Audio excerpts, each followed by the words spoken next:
Hi, everyone. Welcome to our conversation with Ziyah Gafic discussing the game, Migrants and Refugees Face Peril in Bosnia-Herzegovina. Please get comfortable, share your name, and maybe what you teach in the chat box. We'd love to get to know you. And if you feel comfortable, let us know what you're planning to do this summer. We'd love to hear how you are enjoying this new phase of Chicago. If you are in fact in Chicago. I am not alone. I'm joined by photojournalist Ziyah Gafic. Ziyah, would you like to unmute and say hello? Hi, everyone. Thanks for joining us. Great. And we're also joined by Associate Director of Series, Esther Peters. Esther, would you like to welcome everyone? Welcome, everyone. It's really great. I'm glad everyone's able to be here. I'll go ahead and, while we're getting started, why don't I go ahead and maybe do my little spiel. We're really happy to welcome everyone here. This is as part of our University of Chicago Educator Outreach Program. This particular, not only this lecture, but yesterday's and a couple more events coming up next week are co-sponsored by the Center for East Asian Studies, our center, the Center for East European and Russian Eurasian Studies series, and the Center for Middle Eastern Studies, through generous support from the U.S. Department of Education, Title VI National Resource Centers. Resource Center grants. Our three centers offer free programming on globally relevant topics for educators and the general public. And you can find more information about each of our centers in the chat. And additionally, you can visit the UChicago Educator Outreach website to find resources from past events. And then in the near future, you'll also be able to find resources about yesterday's event and other lectures in this series. So you can see the series contact information in terms of how to get in touch with us. And I'll also include some information about our other centers that I mentioned for other world regions. And so we hope you really get in touch with all of us at any point. And thank you for joining us. And I'll turn things back over to Joya. Thank you so much, Esther.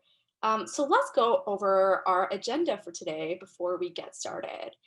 So for the first 10 minutes here, we are going to share goals for this conversation, as well as some introductions to the Pulitzer Center. Now, some of you may have attended our previous conversations, or this might be your first time, and we'd love to share our goals and our mission with you. Then we'll transition to Ziyah Gafic's presentation, and he's going to share some of the reporting that he's done over the past year, I believe, with his project, The Game. Around 5:40, we are going to be doing a Q&A. This is going to be an opportunity for all of you to ask questions. There's going to be a number of ways that you can do that. You can ask your questions at any time throughout the conversation in the chat box. We are going to be monitoring that chat box, and we will be posing those questions for you during this portion of the evening. If you would rather raise your hand and engage and ask your question yourself, we encourage you to do that. And at 5:40, that'll be the time for you to unmute yourself and ask your question.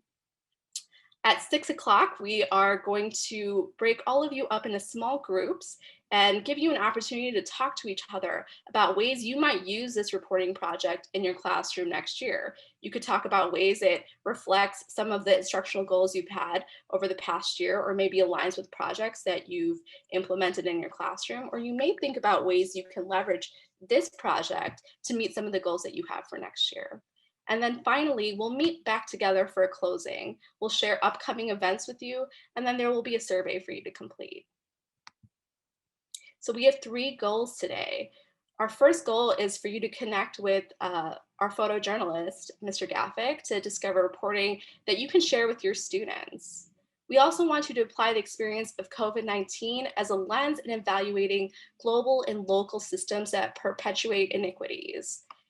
And finally, we want you to explore ways to use journalism to teach research skills, text analysis skills, and media literacy skills, as well as global competency skills. The Pulitzer Center is a journalism organization dedicated to spreading awareness about global issues by funding journalism that captures underreported news stories. An underreported story is a story that is not getting the attention that it deserves. We use our platform to amplify these stories by first partnering with journalists who are passionately investigating these stories, and then working with educators and students to ensure that urgent issues covered in these stories are being discussed in classrooms. We also produce many live events for the public. We support journalists who publish their stories in a range of publications and outlets. This infographic on the right just shares a handful of those platforms. Our projects cover a myriad of pressing issues. You may notice an issue that you're interested in, or maybe reflect something that you've already explored in your classroom. Maybe it's an issue that students have mentioned that they're interested in. You can share that in the chat. We'd love to get to know what global issue or local issue is resonating with you. Now, the education department at the Pulitzer Center has a unique mission to cultivate a more curious, informed, empathetic, and engaged public by connecting students and teachers with underreported global news stories and the journalists who cover them. And we do that by offering a number of programs and resources for teachers and students. Anyone has access to our collection of reporting from Pulitzer Center grantees, featuring stories published by media outlets from around the world, as well as reporting original to the Pulitzer Center website. We also have hundreds of lesson plans archived in our lesson plan library. These lesson plans are crafted by Pulitzer Center staff, partner educators, and are all standard aligned and encourage students to analyze reporting, make personal connections, and take action in their own communities. We offer students and teachers the opportunity to host a journalist grantee in their classroom for free throughout the year. So if you love this presentation by Ziyah and you want to host them in your classroom, we can try to make that happen for you. Journalists have discussed a range of topics, from their career, the reporting process, or the nuances of the story they are covering. And finally, we offer workshops for students and teachers year-round. All of that information can be found on our website or in our weekly education newsletter. Today, we are excited to explore this incredible project, The Game in the Age of the Pandemic, which explores the challenges that refugees and migrants are facing in Bosnia-Herzegovina. Today, we'll explore not only the unique experience that has driven migration to Bosnia, but how COVID-19 has amplified these tribulations. We'll have the unique opportunity to engage with this issue through the lens of photojournalism. I'm so excited to introduce photojournalist Ziyah Gafic. Ziyah is an award-winning photojournalist and videographer based in Sarajevo, focusing on societies locked in a perpetual cycle of violence and Muslim communities around the world. He covered major stories in over 50 countries. Gafic's work received many prestigious awards, such as multiple honors at World Press Photo Grand Prix Discovery of the Year, at Les Contres d'Arles, Hasselblad Masters Award, the City of Perpignan, you'll have to help me with that, award for young reporters at Visa pour l'Image, Photo District News, the Getty Images Grant for editorial photography, TED Fellowship, Prince Claus Grant, and the Magnum Emergency Fund Grant. His work is regularly published in leading international publications. Gafic authored several monographs, including Troubled Islam, Short Stories from Troubled Societies, Quest for Identity, and the most recent, Heartland. Please join me in the chat in welcoming Ziyah. Thank you for this elaborate introduction. I will, however, I'm a firm believer that context is everything. So I'll just say a few more words before we move to the topic. And let me just share a screen here. Just give me a second. So I'm based in Sarajevo. I am a member of a photo agency called Seven, which was founded in 2001 as a response to what was happening in photojournalistic world at that time, meaning that large corporations were acquiring smaller sort of heritage agencies, so a group of photographers, and they were consolidating photojournalistic world. So this agency was funded as a response to that, because from my colleagues who wanted to maintain independence from large corporations like Corbis, Getty, and so on and so forth. And I work there as a photojournalist and videographer. At the same time, I am also an educator and a curator for our NGO version, which is Seven Foundation. You can see the logo on the left, and Seven Academy on the right. And one of our main goals is to basically provide free education in narrative and documentary practice for those who can't afford it. The word that is usually used is majority world. And so that's basically what I do.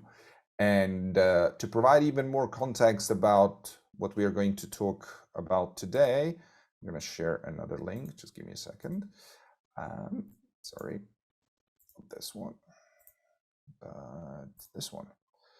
So for those who don't know where I am currently and where this story is still unfolding, I'll give you a little bit of background. And I'm sharing this particular website, which we will also talk about, but I think it also shows nicely what it's all about. So Bosnia and Herzegovina is a tiny country of 4 million. I think size-wise, it's a bit smaller than West Virginia. And it's sort of, even though we are considered Southeastern Europe, we are actually very, very central. So we are basically bordering Italy on the left, if you can see it here, and Austria is just above us. It's a tiny country that historically has always been a border country. Back to Roman times, the border between Eastern and Western Roman Empire basically ran through Bosnia. So it was always a place of sort of connecting, of place of connection, but also of division. And fast forward 1,000 years, you probably heard about the civil war that took place in former Yugoslavia that led to a breakup of former Yugoslavia. And in that period, Bosnia and Herzegovina went through bloody 4-year-long war. And during that period, more than half of our population was displaced, either to neighboring countries like Croatia or further into the Western Europe. And even to this day, we still have, because obviously new generations were born, we have 2 million people living outside of country, just out of those people who left the country, fled the country in the 90s. Historically, Balkans, this part of the Balkans, Western Balkans, have always been a place of departure. It was always a place of leaving because of historical circumstances, because of what I mentioned, the borders that were going through these areas. It's very much a place of leaving. And even during the golden age of socialism, it was also very common for people to leave to work in Western Europe, where standard of living and purchase power was much higher. So historically, this area is always an area that people would leave.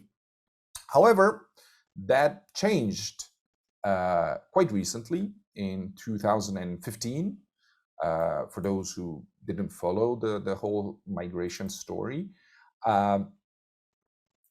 Hungary sealed the border of between Serbia and Hungary, and there is a thing called a Balkan route, and it's a route that migrants from Asia, Africa, Middle East, and so on are undertaking to reach European Union. And that route usually starts obviously in their homeland, Iran, Iraq, Afghanistan, whatever, and then they move to Turkey. And Turkey is sort of principal place where they gather and then continue their journey in various ways. But whatever the route they take, it eventually brings them to Western Balkans. You know, they would cross to Greece on boats, and in no time they are in our area here, which you can see on this map. And then the route traditionally for years was taking them through Serbia to Hungary. But in 2015, Hungary literally fortified, militarized the border sealed the border with Serbia, making it really impenetrable. For Americans, you all know how your border with Mexico looks like, so something like that. But to what I know, even more impenetrable than the border between Mexico and US, probably because of the geography of your border with Mexico. Anyways, once that happened, the only way for people on the move, and that's the preferred nomenclature that I like to use, they only had one choice, and that is to move on the left and to go through Bosnia, and then after Bosnia reach Croatia, which is the first country that is a member of European Union. And that's what's been happening since 2015. Since 2015, Bosnia became, as I like to say, an unlikely and unfortunate gatekeeper of European Union. And it's kind of, there is a bit of a, I wouldn't say poetic justice, but there is something to it that the country that has basically been almost entirely emptied back in the 90s, now is becoming a gatekeeper for European Union. Just for the reference, Bosnia is still not part of European Union, but our neighbor on the west, Croatia, is. So basically, that's what really started driving migration through Bosnia. The fact that Hungary and partially also Romania essentially sealed the border. And so they had no other choice. It's not the easiest route, by the way, but it's at this moment the only one they can take by land and have some chances of reaching their destination. Just to go back to this, to these numbers, so far these are the numbers, current numbers. So far, 42,000, over 42,000 people arrived to Europe as of June 9th. Most of them are still taking their chances and taking the Mediterranean route, which basically means they would embark on these dinky boats on the shores of Libya and hopefully reach Italy, Lampedusa in particular, or Spain. And that Mediterranean is actually quite a rough sea. It's not an ocean, but it's quite rough sea. And given the fact that they are, without any navigation skills or in very, in improvised boats, a lot of people are drowning. And as of, again, June 9th, over 800 people died or are missing in their attempts to cross the Mediterranean. And just before we started this session, there was a news that off the coast of Yemen, which is obviously other part of the world, over 300 people drowned just today. And if we go down, we can see that these numbers were much bigger in 2020 and in 2019. Obviously, 2021 we are only halfway through. But as you can see, those numbers were much bigger in 2020, 2019, and 2018, and in particular 2017. And when it comes to Bosnia, since 2015, over 76,000 people were registered. So that number doesn't mean that only 76,000 people on the move came and crossed or left Bosnia. I would say this number is easily, I would say easily 50% bigger. Reason for that is that Bosnia, which is a very extremely decentralized state, decentralized to the point that it's ineffective in any way, means that a lot of people who are on the move basically just slip through the net of being registered. So that's what really drives migration through Bosnia. And like I mentioned, it's not the easiest route for several reasons. One, all our borders, natural borders, are rivers, and those rivers are obviously dangerous. And again, they are being crossed. People don't cross bridges, but they swim, walk, go on small boats, and so on and so forth, which causes deaths. And also, part of our borders are also active minefields. You may heard that Bosnia is one of the most mine polluted countries in the world. definitely in Europe. I think we still have nearly 1 million, a bit less, landmines and unexploded ordnance from the past war, and people on the move had to cross these minefields. So that's why I used words like precarious and treacherous in the report that I will also share with you. So there is geography working against people on the move. Also, Bosnia is a very mountainous country, meaning that winters are bitter and dangerous. And at the same time, there are these leftovers from the previous conflict, or I should say war.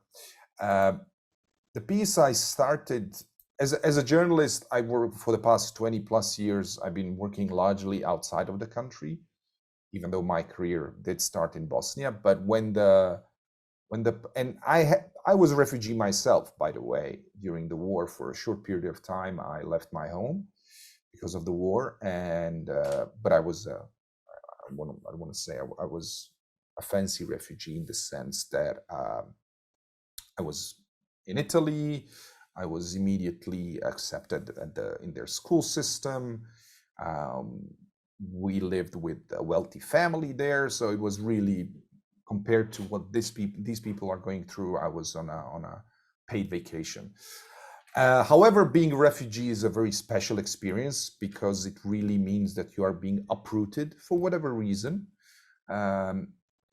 You are forced to leave your home. And I don't really make a distinction, and this is something that we can discuss, but there's, people try to make a distinction between refugees, so people who were forced to leave their homes because of the safety, or because they were forced to leave it, simply put, because of war or conflict, or they try to call people migrants, economical migrants, because they left their homes in hoping to find a better financial future for their families, or they just call them people on the move. I try to avoid any of that nomenclature, except the one that I just said, people on the move, because in my mind, and actually by international law, everyone is allowed to leave their home and pursue happiness and better life. So I personally don't really care if you left your home because you wanted to earn more money for your family, or you left your home because of the war.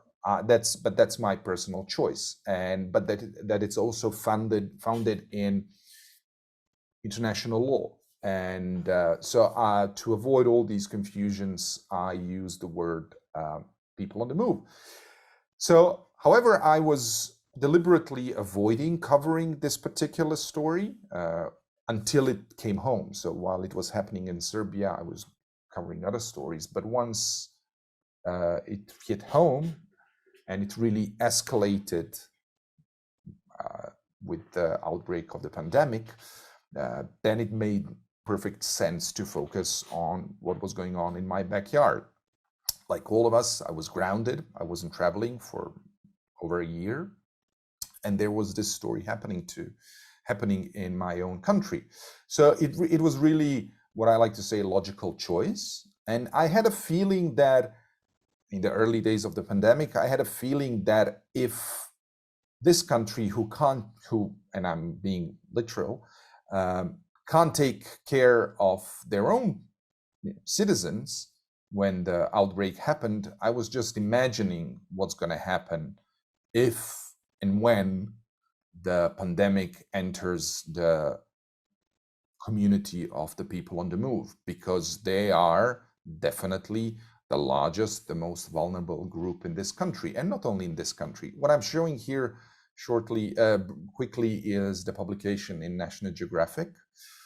For those, again, who don't know, once the world stopped with the pandemic, assignments also stopped, obviously, but a lot of organizations like Pulitzer Center for Crisis Reporting, like National Geographic Society, immediately came out with these emergency grants. And I was fortunate enough to put these two amazing organizations together and they decided to support this story. I have some bullet points that I will go through, and while I do that, I'm going to stop sharing this and I'm going to share actual photos because I think it's better. Just give me a second, please.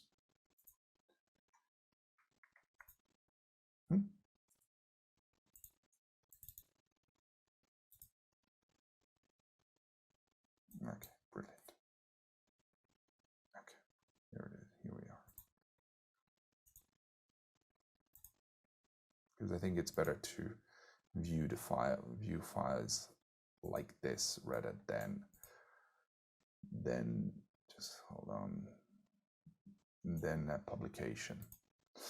So Bosnia being such a disorganized, almost this bordering dysfunctional country, once the people on the move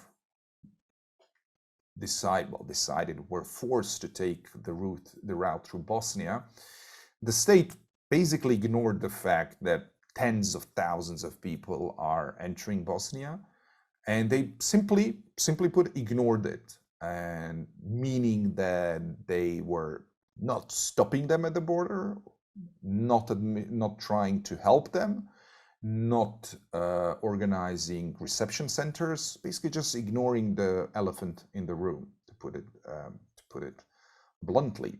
And so the burden of this crisis was deliberately, I would say, put on shoulders of various NGOs, spearheaded obviously by UN and IOM, International Organization on Migration, but also on local community. And when I say local community, I'm just basically talking about population, because Bosnians, despite being a complicated nation, they are also very welcoming.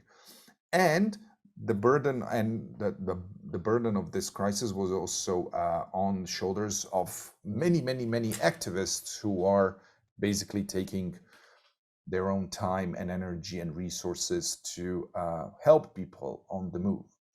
So that would be in brief the relation between the country and people on the move. However, we have elections every 2 years. Every 2 years we have general elections, and every 4 years we have general elections, and every 4 years we have municipal elections. But the way they're done means that every 2 years we have some sort of elections. And the whole migrant crisis or refugee crisis was heavily used at various stages of the election campaigns. One side, being pro, the other against, as usual. But what happened in the process is that people on the move became faceless, became just a matter of statistics, became in many ways similar to, I don't know if I'm sure in the States you also had those calculators, not calculators, but like numbers during the pandemic of how many people are infected, how many people recovered, how many people die. So it sort of became the same thing with the migrants. Basically, they were just numbers, and only the press, the press, Bosnian press, national press, was traditionally doing a horrible job in reporting about the crisis. And because media in Bosnia, we have one or two properly what we can consider independent media. All others are under some sort of control by the political parties, and that would drive their reporting on the migrant crisis. Now, generally speaking, the level of journalism in Bosnia is very poor, just on a very basic quality level. And when you combine that with the fact that they are not independent, or make things worse, dependent on political parties for their income, that's a recipe for disaster. So over the years, the reporting on migrants, on people on the move, was just horrendous. And so that was sort of what I just explained you briefly, was also part of my motivation on why to focus on this. And once the COVID-19 hit Bosnia, and actually we handled it pretty well in first months. We were on the very, very strict lockdown, and it kept numbers very low. But being very poor country, we kind of knew that that can't survive for too long because the economy has to move. So eventually the country reopened, and that drove, and the numbers exploded.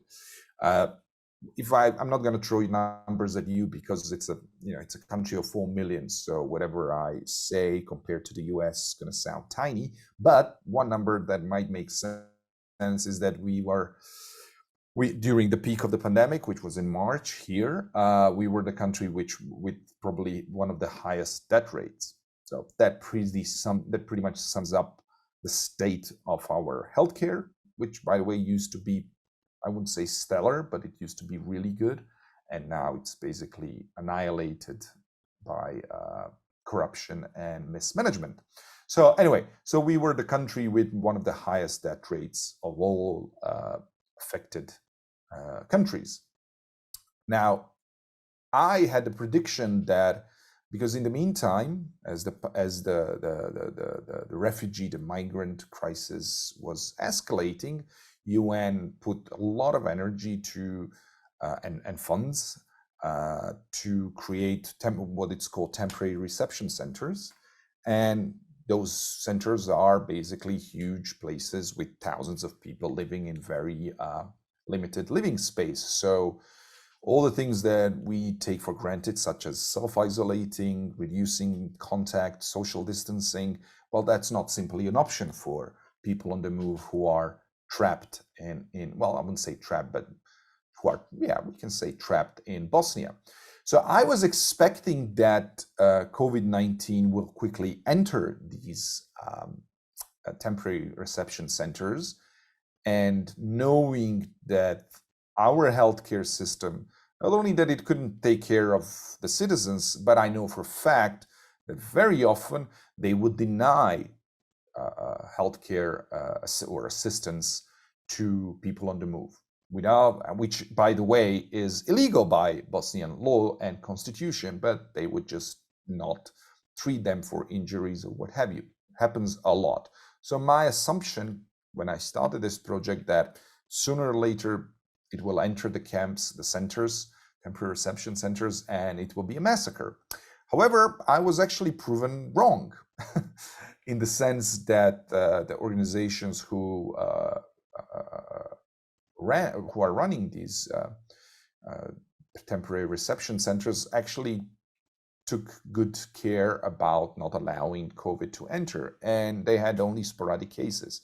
But more than that, even the people at any given moment, more than half of people on the move who are in Bosnia are outside of these centers, and they're basically squatting in derelict buildings, which you saw in some of the images, or basically just living wherever they can.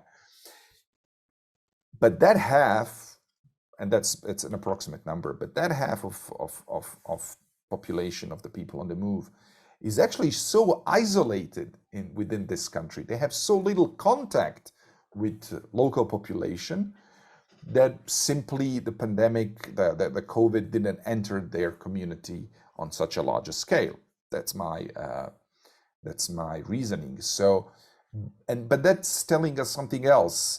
That's telling us that there is a huge rift between local population and people on the move, which is kind of, I find it very sad. And what I learned during this period is that a lot of my compatriots are actually very negatively looking at people on the move. As if they forgot that only 25 years ago, half of this country was refugees. And there are all sorts of explanation for why is that. If they bump into someone who is from Syria, they would say, oh, he should have stayed back and, fight for his freedom.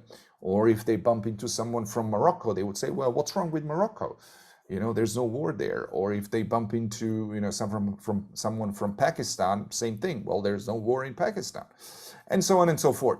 And because me having been in all those countries, it was very easy for me to understand why a Moroccan would leave Morocco, because it's a dictatorship, it's a police state with very low purchase power.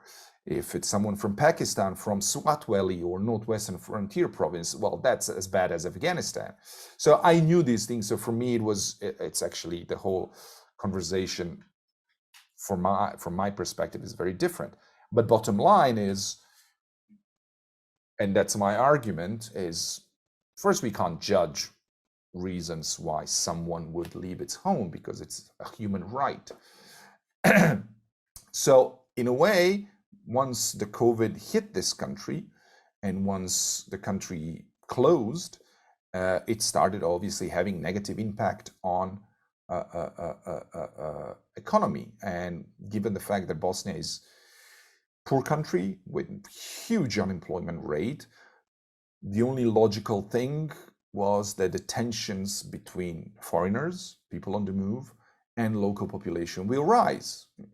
Once people lose their income, everyone's an enemy and everyone's is problematic. So as the pandemic was going on and as our economy was going down, and at the same time local media were doing horrible job because they are in the service of various political parties, at some point, in particular in this picture, which is, by the way, northwestern Bosnia, people from these I don't know if you see my cursor, but the houses behind, I attended one of the local community meetings where people were considering organizing, vigilante groups to kick out the migrants. I mean, it's horrible. It's like militias that you have sometimes on the border with Mexico.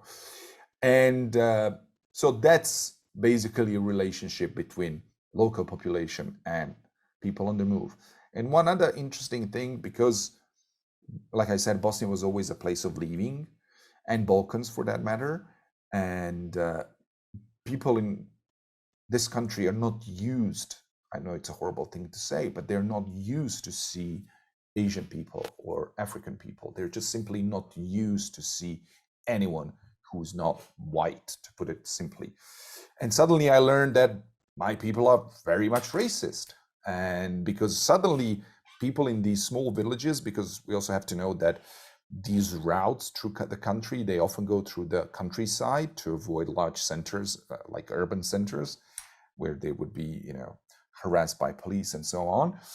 So it's very, very possible that, some guy from Cameroon crossing the Bosnia was probably the first African person that village has ever seen, which obviously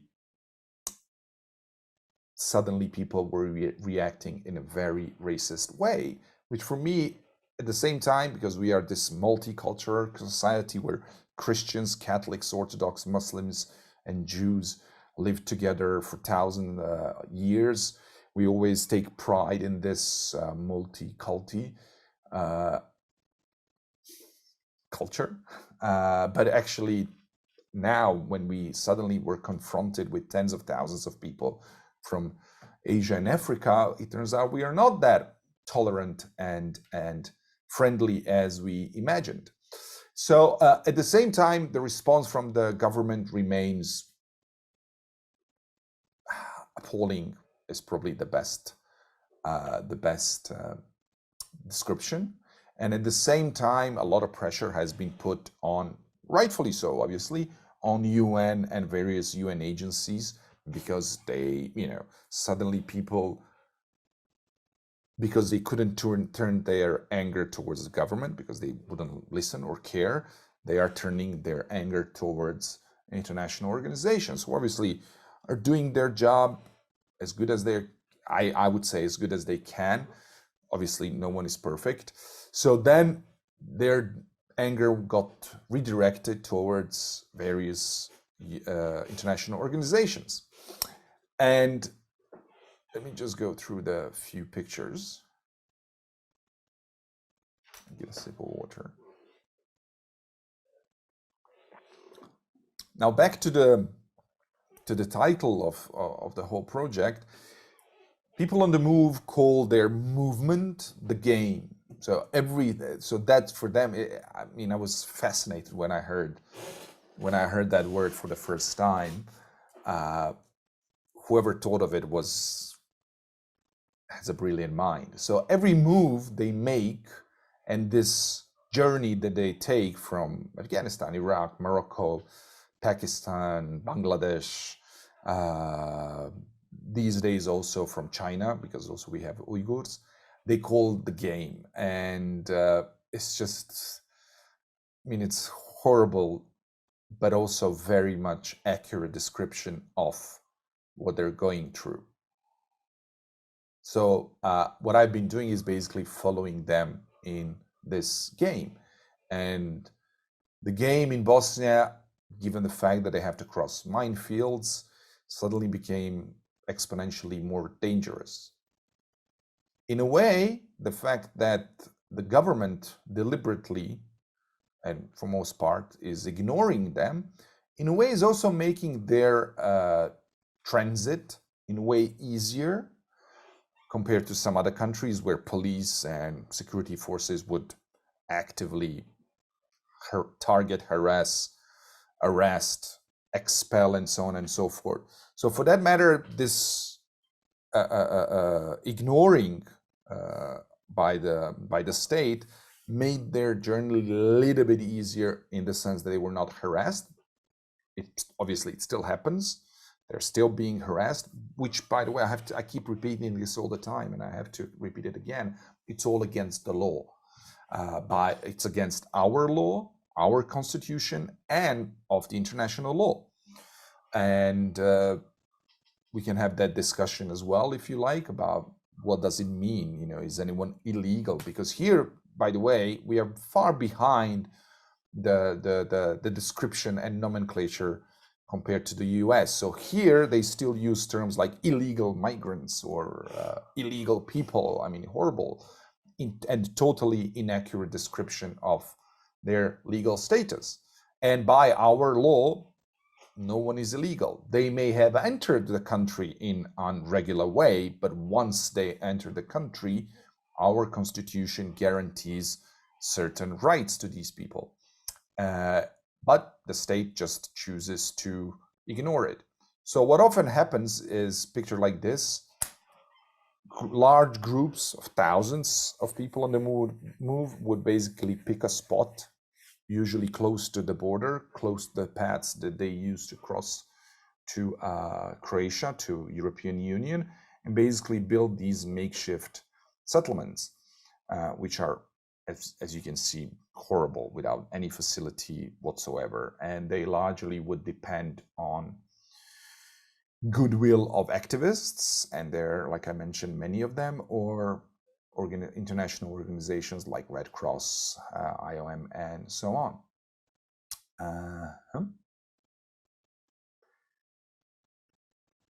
Let me just take a pause here. And then on top of everything, which I still can't wrap my head around, I mean, I guess I kind of can. For those who don't know, Bosnia is about 50% Muslim country. I mean, population of Bosnia is 50% of Bosnian population are Muslims.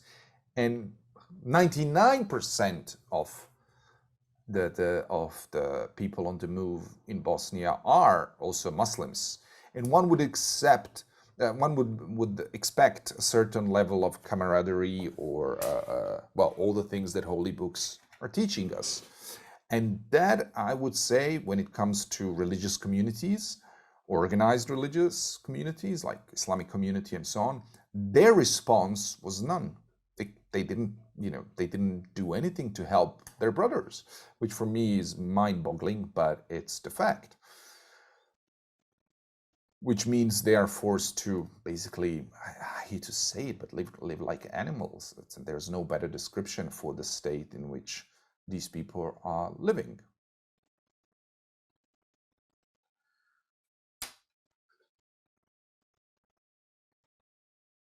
And certainly during the lockdown, which here lasted for a long time, we also had a curfew, which means that which also meant that the local volunteers and activists, because they couldn't move, they were not able to reach out and continue their support to the migrants, which only made their conditions way worse than before the pandemic.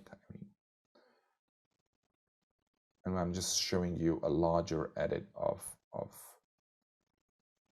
work that I produced over the year.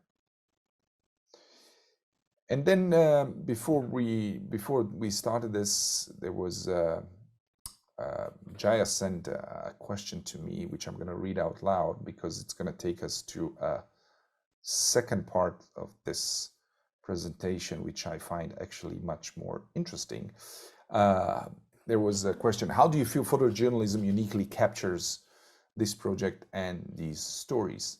Well, actually, I think that as I was completing this body of work, I realized that I only scratching a surface. And that's something that's been bugging me for a while as a professional. As older I get, I have this nagging feeling that whatever I do as a professional, as a practitioner, is merely scratching a surface.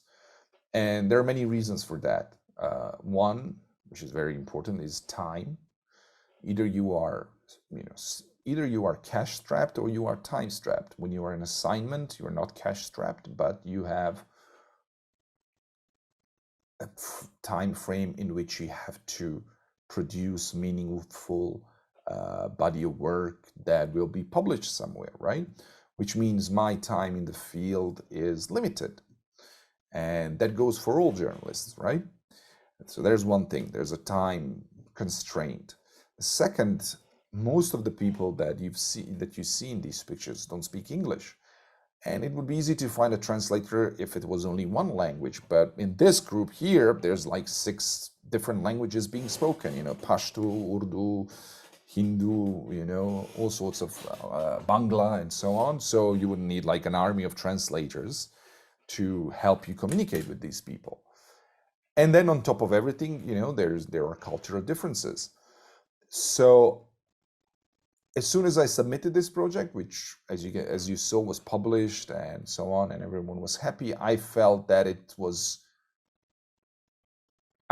really inadequate to tell their story because the reasons I just mentioned. I would spend a certain time with them, then I would take off, go home to my comfortable home, and then come back, and so on and so forth. Basically, usual traditional journalistic practice. But I felt that was far from being enough to capture the real scale and of the story, but also to humanize. I had a feeling I was failing in my aim to humanize the people on the move. Which brings us, like I said, to second part of this presentation. But just to give you a heads up, just to explain these few particular pictures, this is one of those makeshift settlements that they created, which are basically just, as you can see, nothing.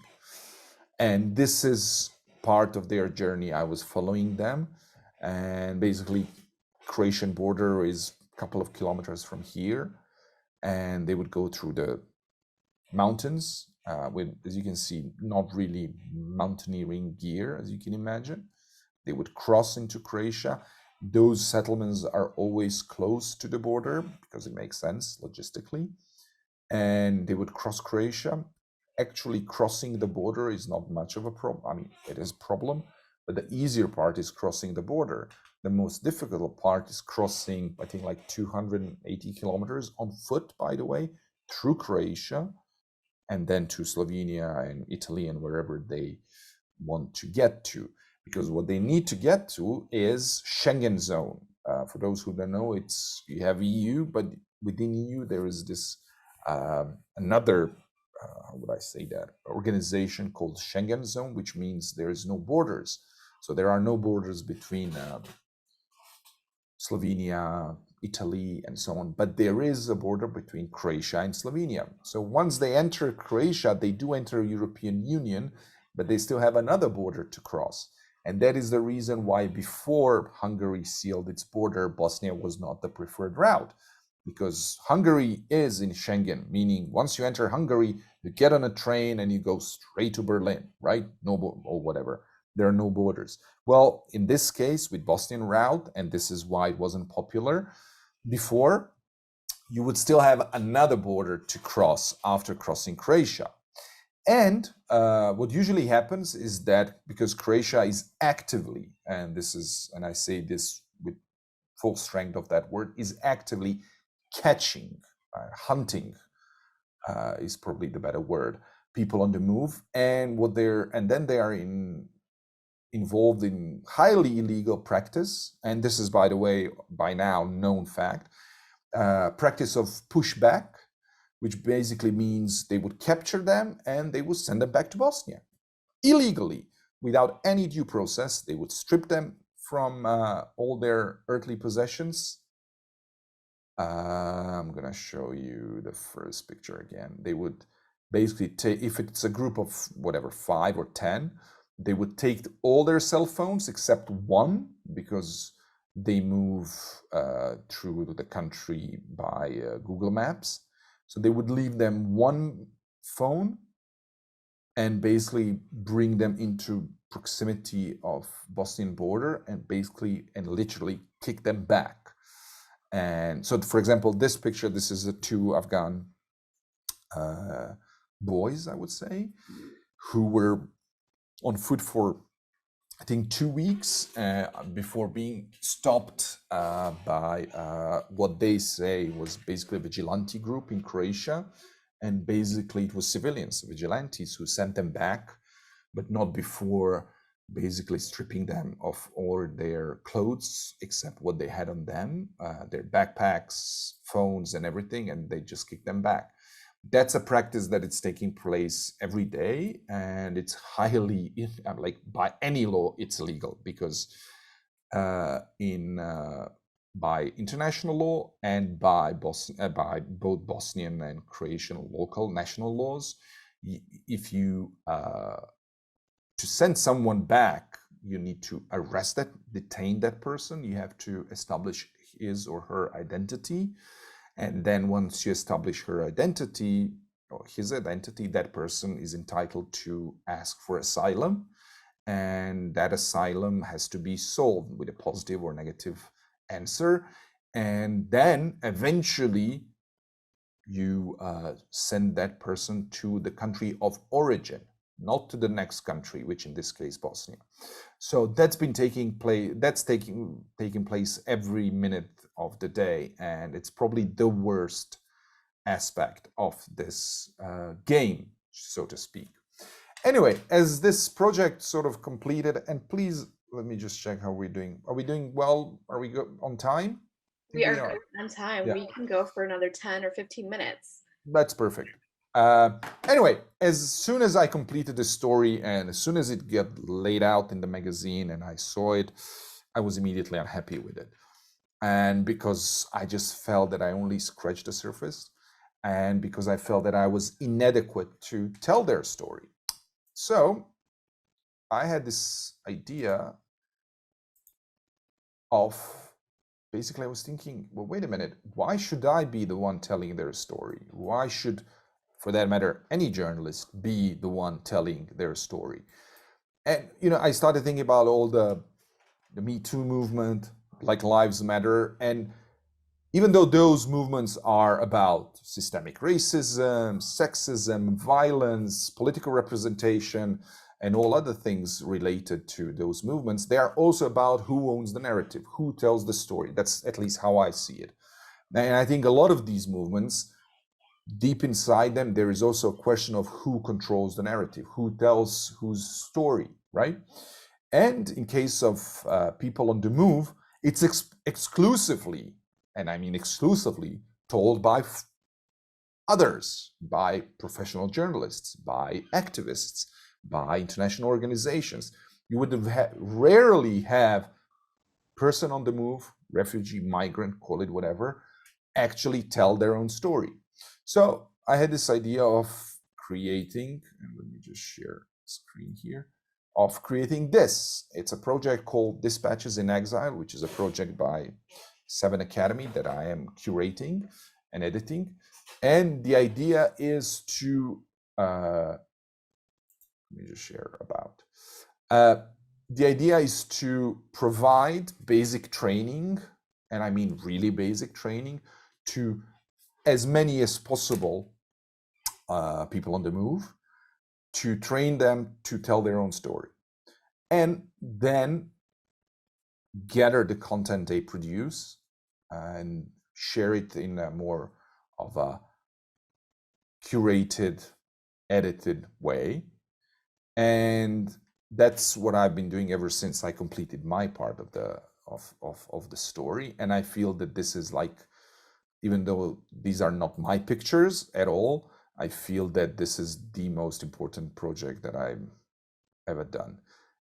Because I think the most humane thing when it comes to narrative, the most humanizing process is to allow someone to share their own story, whatever that may be, and in whatever form or shape it is. And since I am a visual person, it's obviously I'm trying to train as many people as possible who are either outside or inside reception centers to tell their own story. So here I'm just showing you an examples of what Ramin from Afghanistan, who's been on the road for like 3 years. I mean, these people are on the road for 3, 5, 6 years. It's unbelievable. So he's been on the road with his family of his wife and his daughter for, I think, 3 years. And basically he photographed his meals. So this is breakfast, lunch, dinner, and every day by day by day. And this is something that I'm trying to, let me see what else I can show you. Then, for example, another of our participants or students did in these reception centers. Obviously, privacy is a big issue, right? There's no place to have your own time. So people which are in constant communication with their families, and here you really learn to appreciate the value of cell phones and internet. So they keep trying, hiding a way to, either play on their phones or just communicate with their family in peace and quiet.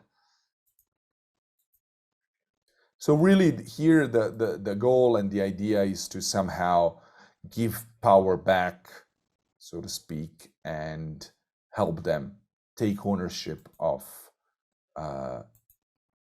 their own narrative, because I think that's the best thing that I as a documentarian can do, is to somehow, I see this as an ultimate act of empowerment. And I'm going to show you, you have a link here so you can go and feel free to follow us, which I would appreciate, on Instagram. And in this case, we partnered with IOM, who luckily recognized the importance or the potential of this idea and project. And really, I'm going to quote myself here, and to sort of to finish this presentation before we hopefully move to a lot of questions. So I'm just going to read here. Once upon a time, I was a war refugee, and being a refugee is a transformative experience that never leaves you. The feeling of being uprooted is hard, if not impossible, to heal. Being on the move, leaving your home with slim prospects of return, is deeply traumatic experience. Owning your own narrative is a human right, and enabling people on the move to take the narrative in their own hands can perhaps help them cope with their troubles and experiences. So, and with that, I would close my sharing and hopefully move into the conversation. Are we on time, or I'm overboard? I think we're doing pretty good with regards to time. So do we have any questions, or does anyone want we already have a few questions in the chat. So I'll be trying to do my part to help moderate a little bit, but I know that I'd like to see, Dawn, if you're interested in unmuting and you want to ask your question. You had a really interesting question about who was migrating, and it would be great if you were up for it, if you would just go ahead and hear it from you directly rather than me reading Okay. words. So I noticed in your photos that it was almost all young men. And I've been using a photo essay called, I think it's called just The Crossing or something like that, from Global Oneness Project in my class for the last couple of years. And that was from 2017 and 2018 in Serbia and Slovenia, a little bit of it filmed in, or shot in Hungary. And it was almost all families. And they indicated in the narrative that a lot of the young men weren't even allowed, that they were separated out, any single young men traveling. In your photos, I see almost all young men. I saw a few children in there, but mostly men. Is there a reason for that? Do you mind if I just switch off the camera for a second? And Sure. while I answer the yes, you're right. Majority of people who are crossing Bosnia are men, young men. The reason for that is that this route is much more difficult to cross compared to the old route from Serbia to Hungary. That's all flat, and as soon as you enter Hungary, you are in Schengen, and as I mentioned, you just hop on a train and continue a journey. Whereas here, you technically once you cross the Bosnia, you still have to cross 2 more countries before being in this Schengen zone, and that's obviously much more difficult because it's all done on foot, or most of it on feet. That's much more difficult to do with families. And on the other hand, even though Bosnia is clearly a transit country for all of these people, apparently the conditions in the temporary reception centers that we have for families are apparently pretty, and I've seen it, they're much better compared to, let's say, Greece or Serbia, which means that families tend to stick around for a longer time. And what I also, and this I can't verify because it's all very hush-hush, I believe that there is a very elaborate network of smugglers in Bosnia, and I believe that families who can afford are largely using that as a way of crossing the country, which means that you don't get to see them much because they move swiftly, thanks inverted commas, to the basically human traffickers. So I think that's part of I would say. Does that answer your question? It does. Thank you very much. I also have a question. Thank you so much for that presentation, by the way. It was really great, and such talent. Your photos and the detail that you've provided us has really been inspiring. Thank you.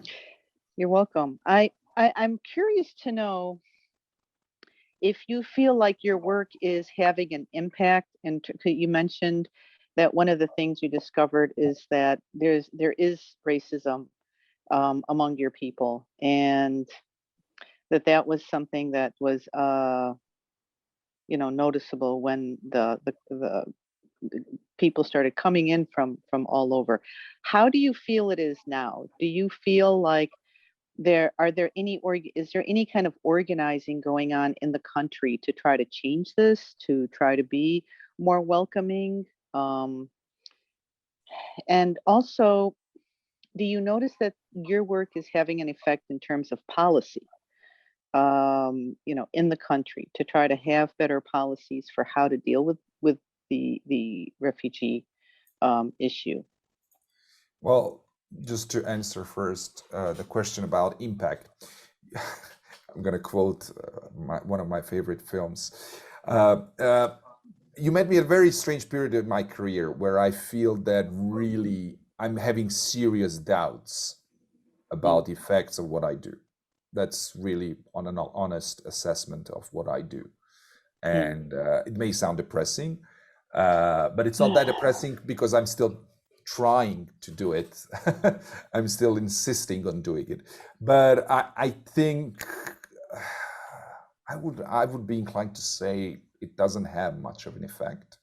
I know it's a horrible thing to admit, but I think I earned that right. But it also depends on what level of effect are we talking about. So if there's a dozen people in this conversation who might leave this conversation with slightly different idea about migration, well, that's already an effect, right? Is it going to change a state policy? Poof, very hard to say in this country, given the fact how policies are made. I find it very difficult. So if it works on individual level, and I'm perfectly happy, and I think it does, because I also see it from my immediate surroundings. It did resonate with the I don't even know how to call it, anti-people groups here, who got really upset with the article because they are hell bent on dehumanizing these people. So once they seen this, it was it was all over their Facebook groups and stuff they do, which I find I was like, okay, well, that's good.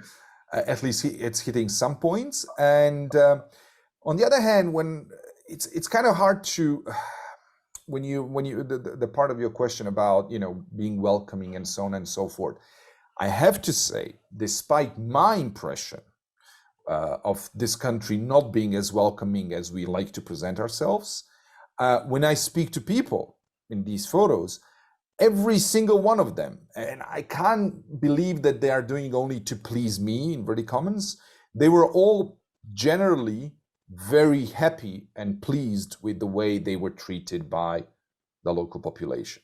So I know it's kind of, I'm saying two different things, because my impression is, and maybe it's wrong, is that we are not as welcoming as we should be.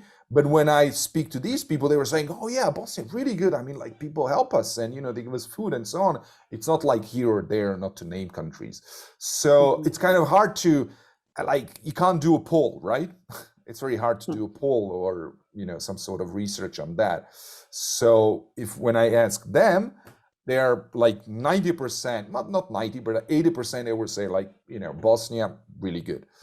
But when I look as an outsider, I'm appalled. So, I don't know what's the right answer. Interesting. Did I miss anything from your question? I'm sorry if I did. No, not at all. No. Thank you. Thank you. Thank you for that. That's a great question. Ron has a question about how transit across Hungary impacted the movement to the right in that country. And I'm kind of interested maybe to tack on to that a little bit of, I mean, I think you sort of addressed this a little bit in the last question and in here, but how do you see, is it have, you talked about the effect on elections in Bosnia itself. How is that, for example, because you see so many more young men as opposed to families, does that have an impact on, say, how people on the move are perceived and then how they are reflected?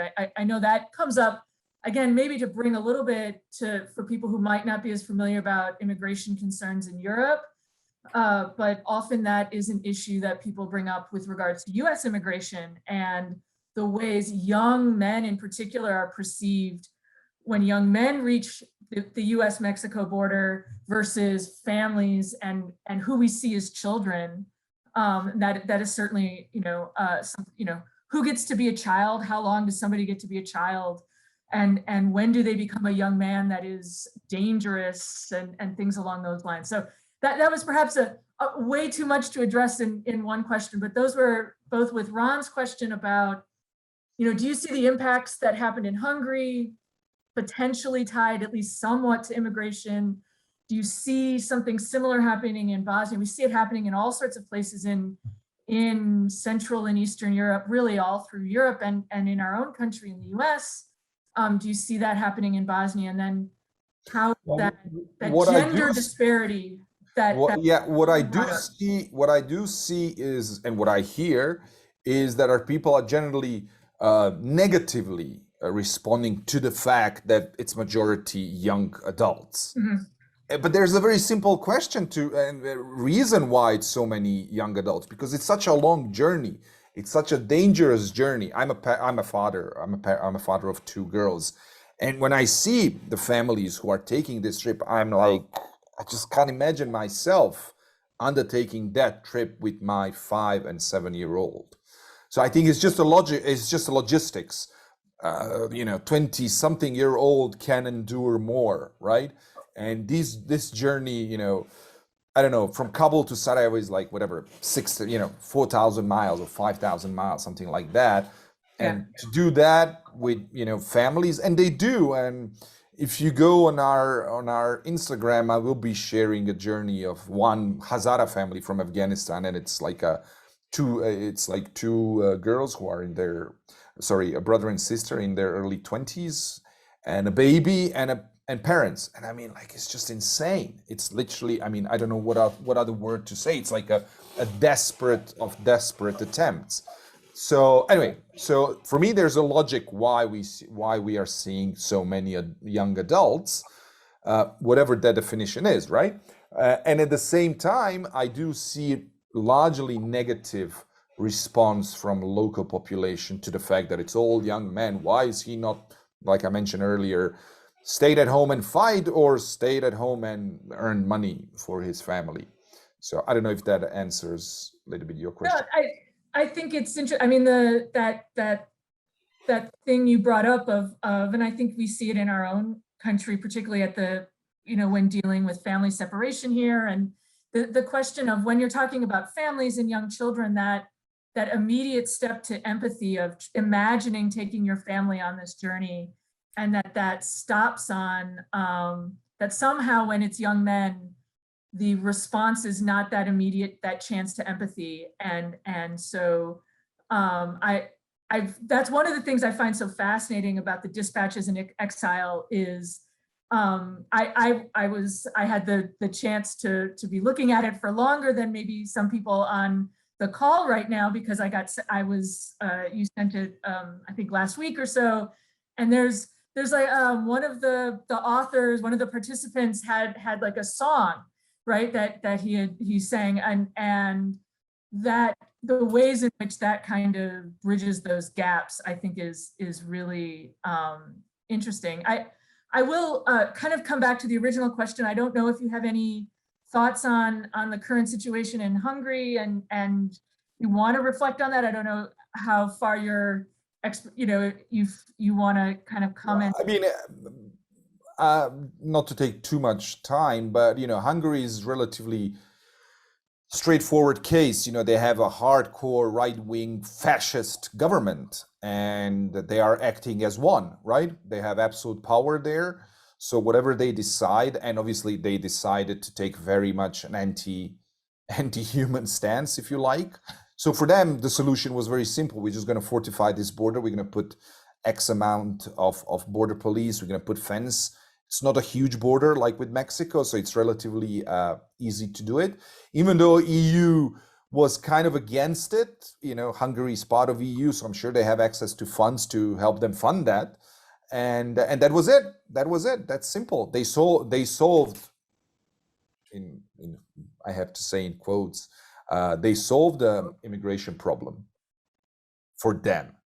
Yeah. Lisa, you have a great question. I'm happy to read it, but if you want to unmute and go ahead and ask your question, just let us know your preference. Oh, sure. Thank you, Esther. I guess I could say it. I was just wondering, from your conversations with these young men or anybody traveling or on the move, what were some of their aspirations or their dreams? Because they must have a lot of optimism about the future to really take this big risk to go to an entirely new place. So I was just interested in knowing what they were hoping to do once they reached their destination. And was their ultimate goal to eventually go home, or for most of them, were they planning or hoping to stay there and bring family over? Well, all of the above, to put it simply. But so first of all, none of the people, to put it this way, all of the people I met left out of necessity, be that economic prosperity or being unable to provide or to prosper in their native countries, or because they left it because of the conflict or violence, or often also silly reasons, I have to say. And some of them are very few, but some of them are also out there for adventure, because we relatively, I mean, my passport is not that strong, but it allows me to travel through, I don't know how many, like 100 countries without visas. But if you have Algerian passport, right? Chances of you traveling anywhere in Europe are next to zero, unless you're coming from very wealthy family, right? Literally, you can't get it. No tourist visa for that. It takes months, thousands of dollars, whatever. It just can't travel to Europe. So if you want to see Paris, this is your only way. And I met people who decided to take this journey for those reasons as well. But that's, and from my experience, an absolute minority. Most of them, just left because they had to. And their aspirations are actually, they're very, I mean, I can quote them, but, one guy who worked, he's Afghan, and he worked as, he speaks brilliant English. He worked as a liaison for some local, for some international NGOs in Afghanistan, lost his job, and he wants to move somewhere in Europe and continue to be a translator. Basically, that's his goal. The other wants to open a restaurant in Spain. The other one, who is a gospel singer, Christian from Pakistan, wants to travel to Portugal and wants to be a YouTuber. And now you would say, well, wait a minute, you can be a YouTuber in Pakistan as well, right? Because it's all virtual. But being a Christian YouTuber in Pakistan, I can see that going wrong easily, right? Even though, Christians are official minority in Pakistan and so on, but I can see how it can go wrong. So all sorts of things, but all the aspirations of very, I would say they're modest, very modest. I mean, things they want are so modest and basics that I feel embarrassed, right? I'm like, I'm trying to imagine what would force me to take that journey. And I would like, well, yeah, I want to work for NASA. I want to be an astronaut, right? But in most of the cases, these people are really after basic, pursuit of happiness and decent human living. And I'm in touch with some who succeeded. And for example, one of the he's Algerian, actually. He finally made it to France and Holland. Now he's back to France because he speaks French as Algerian. And, he's working as a truck driver. But, that means he's in France, that's, I don't know, 2,000 euros a month. That's like, I don't know if it's an annual salary in Algeria, but it's a lot of money in Algeria. There's no way he would ever make that amount of money in Algeria. But also you have to know, a lot of people that I met are, I wouldn't say secretive, but they're very, very cautious, because they don't know if once they apply for asylum, I don't know if you know how these procedures go. They get interviewed countless times by various investigators to see if their story match, right? And they're afraid if they're going to tell me something that might not add up later on in their asylum application. So they're very, very, very cautious about speaking anything other than usual, day to day, I was here and then I was there and I'm hungry or I'm not, kind of communication. So it's what I'm trying to say, it's also hard to get what we journalists like to address, the personal detail. Because they're just afraid, and if they're coming from unsafe countries, and all of them are, they're also afraid what's going to happen to their families or whoever they left behind. Thank you very much. And I really appreciate the personalization that you're putting a human face on it. So thank you for all your beautiful work. Thank you. Well, I think I think that's one thing that journalism can do, is put a face to any story and it was interesting. I just had a conversation with a very good friend, and he was recalling a conversation with a photo editor from Paris Match, a legendary photo editor, who was photo editor of Paris Match from, I don't know, 60s till 2000s, almost like for 40 years. And he used to say, like, back in the 60s or 70s, it was enough just to put the picture, right? So you would pick, it was war in Indochina and Vietnam, right? So you would have put a picture from Vietnam, and that's all the audience needed. They didn't need to know, or didn't want to know, where was this picture taken? Who's this person in this picture? What's his story? Nothing. Then 10 years time, the audience wanted to know, okay, who exactly is that person, right? What's his name? What's the backstory?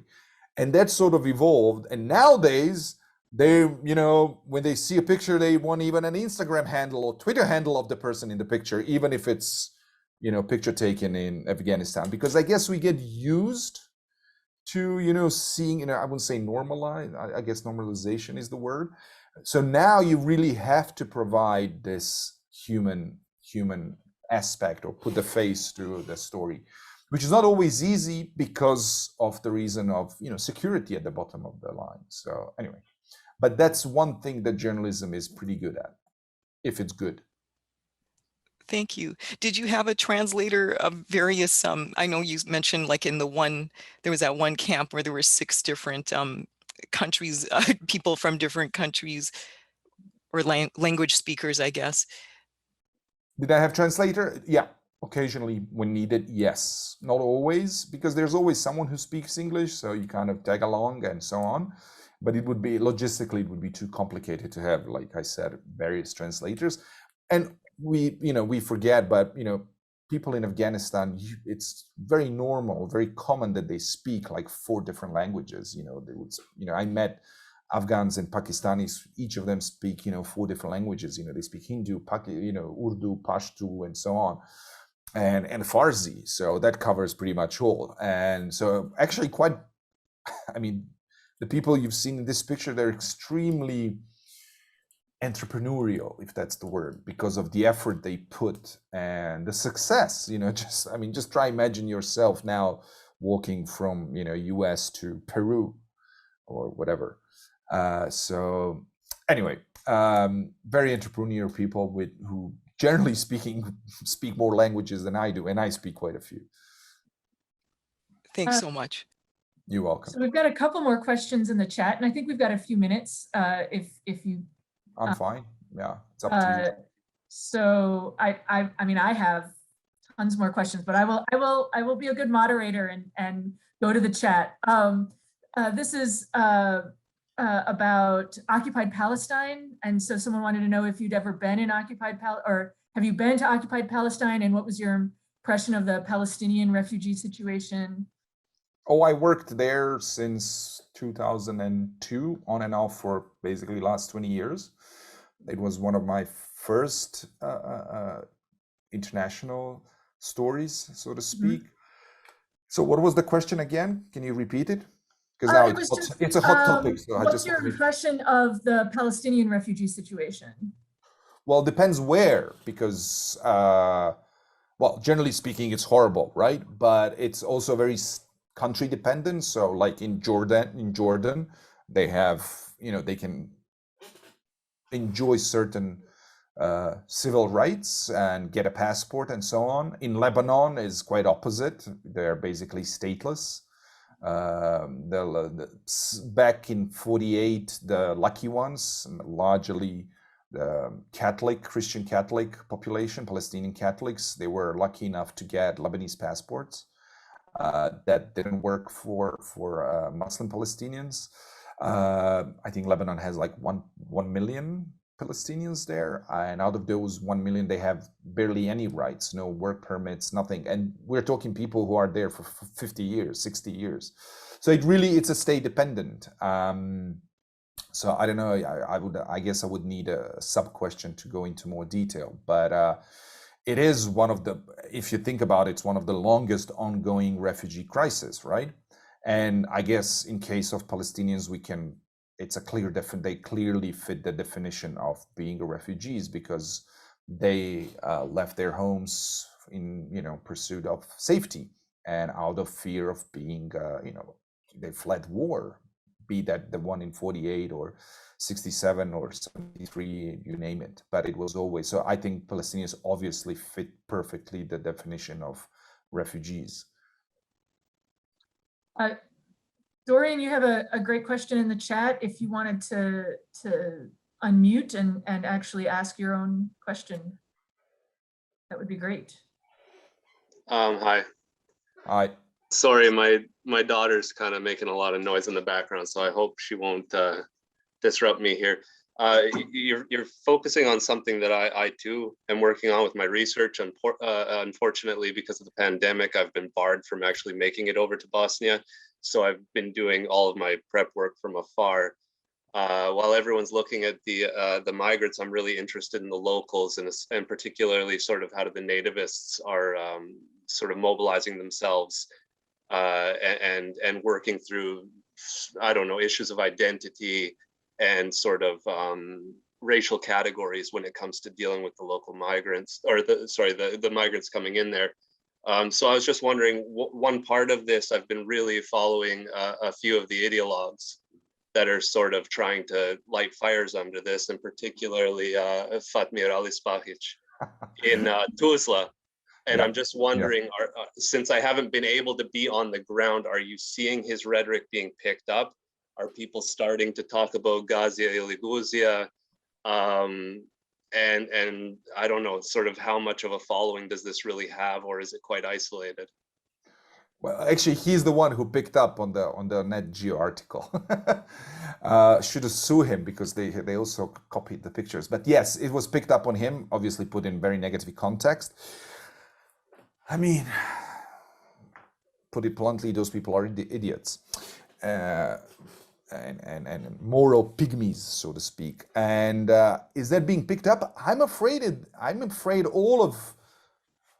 each of those, be there religious fanatics, which we also have, be that just an idiot of general practice, like the person you mentioned, they all have their followership, readership. I don't know how big it is. It's kind of those scary when if you go on their Facebook and so on, and you see if likes mean anything or shares. It's for given the size of this country, I would say they do have it. They do verbalize, thoughts of similar idiots, and I don't know the numbers, but I think more than we would like to admit. And by the way, same goes for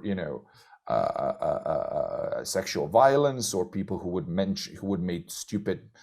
We have people who made stupid comments when it comes to gender and so on and so forth. So when you go and see their, when you see reactions, it's scary. For me, it's scary. So I would say it's there. They do have impact. I can't quantify it for you, but if we put it in the same answer about impact of my work, so if he impacts 5 people, in my mind, that's already a problem, right? Because that exponentially, given the right environment and climate, explodes, right? I don't know if that answers, but it's good enough. It's just nice to hear somebody in country right now and just sort of get some bearing on where that stuff is heading. Yeah, we have more than one of those guys. I mean. Oh yeah, for sure. And I was wondering if you'd be willing to share the name of that village that you said was sort of thinking of mobilizing a sort of local police unit. If not on here in public, maybe if I could contact you via email. I can do that. Yeah, it's not a village; it's like a municipality of a city, but it has a name. I can send it to you, so we don't, because nothing happened. So we not want to trash people just for speaking their mind. But yeah.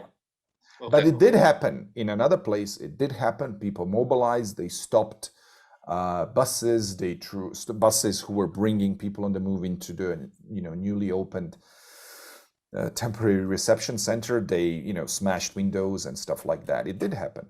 It's not on a huge scale, I have to say. Thankfully, thank goodness. But for me, even one, if even one of these incidents is enough to feel ashamed and worried, because you never know if it's just a test, right? If it's just a test incident to see how general audience will react, or how the security apparatus will respond, or it's just an isolated incident. Yeah, I have to say that for the colleagues I have that are working in there, I'm hearing more positive stories than negative, and that's something. Oh yeah, well there you comforting. go. That's good. Okay. Anyways, thank you very much for your talk. Thank you. Thank you. I mean, we have gone a few minutes over, so I think, and I know it's quite late where you are, Ziyah. So I want to thank you for. Well, I'm off the clock. I'm off the clock. So if you do have questions, few more. If it's not interfering with your schedule, let's. If people do have last minute. A few last questions.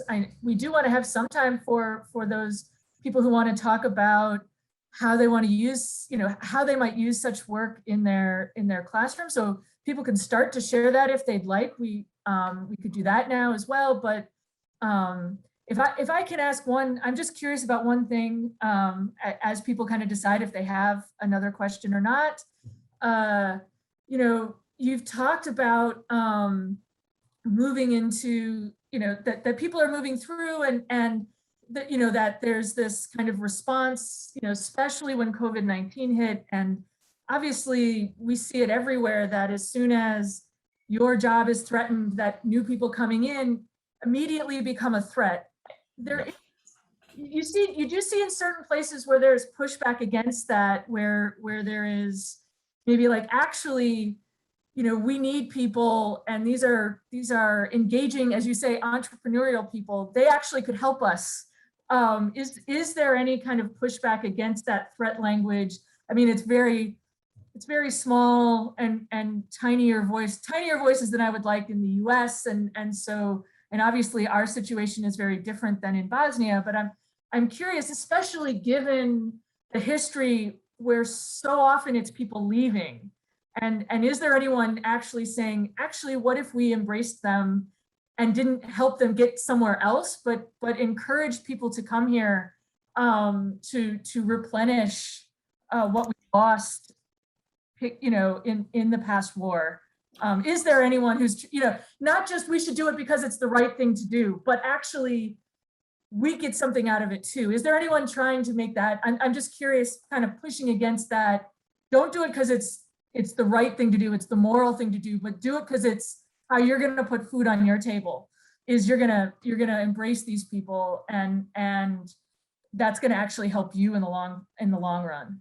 I personally think that our talent pool would greatly benefit from diversity that people from all over the Asia, Africa, and so on could bring to this country.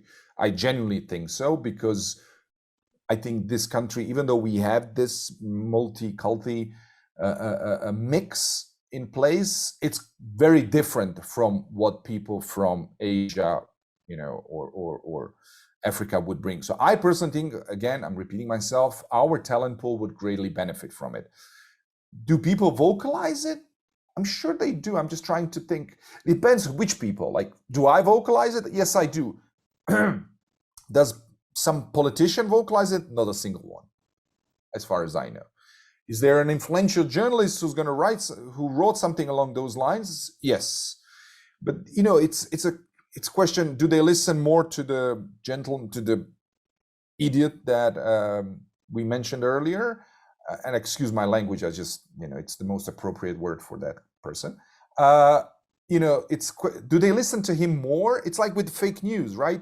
People, because fake news work on this emotional level, right? Rather than proper news where you have to engage your ratio. I'm afraid that the people who are sharing the negative aspect, not negative, who are inventing things, have bigger outreach, honestly. And same like with fake news, it's the same process behind it. So yes, there are people vocalizing. I'm just not sure if it's loud enough or if it's in the place where it should be told. like parliament or whatever? That's always, I think, and that's always the question. Yes. It's never as loud as it should be, and it's never the right people, it seems. So I'm afraid so. So that's, but it's good at least that there's at least some voice, you know, and there are others. There is substantial network of activists who are fighting as hard as possible. But then for example, there's she's actually a cousin of mine, and she's also, by the way, journalist. She holds a PhD in journalism, but the last couple of years she's dedicated to activism. And but it's very quickly, because don't forget, Bosnia is largely misogynist society. In no time, she's hysterical woman who's blah blah blah, like in no time. And that, in this environment, that discredits you very quickly, unfortunately. But anyway, it's not stopping her, so that's good. That's good. I'm glad to hear that as well. Yeah.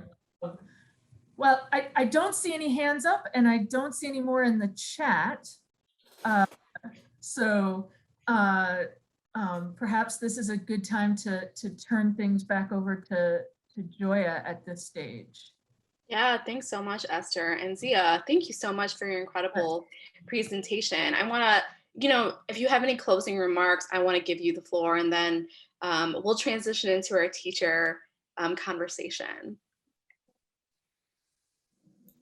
Let me unmute. Well, what I would like, if I could ask that, if you can have a look at the dispatches in exile, and I sure need help in the sense of thoughts, not necessarily hands, but just I'd like to hear back from you on that. And we just started the feed, so it's going to take time before it takes hold, but I'd like to hear basically thoughts on that, and maybe suggestions, ideas, and so on and so forth, because it's a project that can be replicable and applied in any country with that it's having people on the move. And there's a lot of countries, including US. So the idea behind this is that hopefully and eventually it will be replicated in other countries and continents. So anyway, so feel free to reach out privately after we finish. If you want, you can put even my emails out there in the chat box.